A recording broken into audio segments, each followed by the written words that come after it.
साल 2014 में आम चुनाव की घोषणा 5 मार्च को हो गई थी।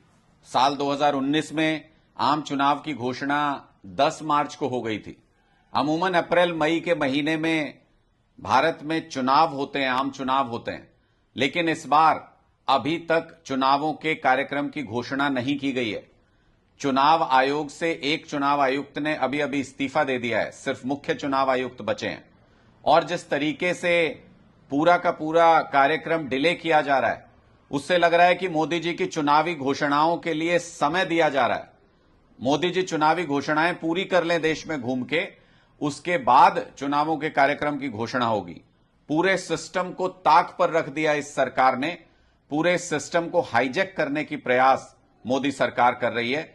और जब मोदी जी अपने चुनावी कार्यक्रमों में चुनावी जुमले फेंकने के लिए जा रहे हैं, तो इस बार लोग सुनने के लिए पहुंच नहीं रहे।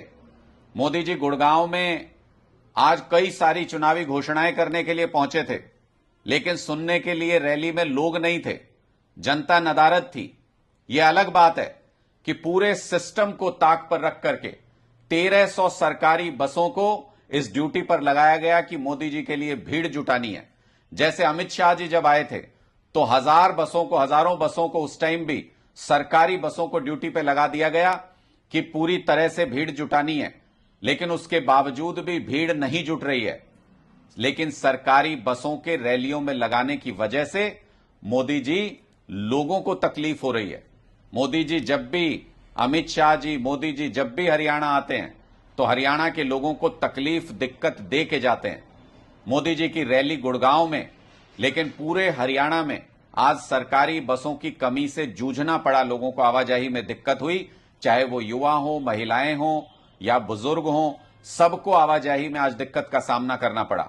उदाहरण के तौर पे जींद डिपो के अंदर 200 बसें हैं कुल, उसमें से 100 बसों को गुड़गांव भेज दिया गया कि लोगों को लेके जाओ, किसी भी तरह भीड़ जुटाओ, तो सिर्फ 100 बसें यानी 50% बसें ही बची।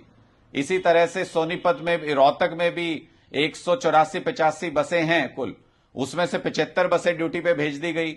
अलग अलग जिलों से इसी तरह से डिपो में से बसें निकाल करके भेज दी गई और लगभग 1/3 से ज्यादा बसें जितनी हरियाणा में हैं, उसमें 1/3 से ज्यादा बसों को गुड़गांव की रैली में ड्यूटी पर झोंक दिया गया। ड्राइवर कंडक्टरों की ड्यूटी वहां लगा दी गई कि आपको आज लोगों की आवाजाही पे ध्यान नहीं देना है, मोदी जी की रैली में लोग पहुंचे इसके ऊपर ध्यान देना है। सारा सरकारी अमला लगाने के बाद भी मोदी जी आपके चुनावी जुमलों को सुनने के लिए हरियाणा के लोग नहीं पहुंचे, क्योंकि हरियाणा के लोग किसान विरोधी नेता का समर्थन नहीं कर सकते।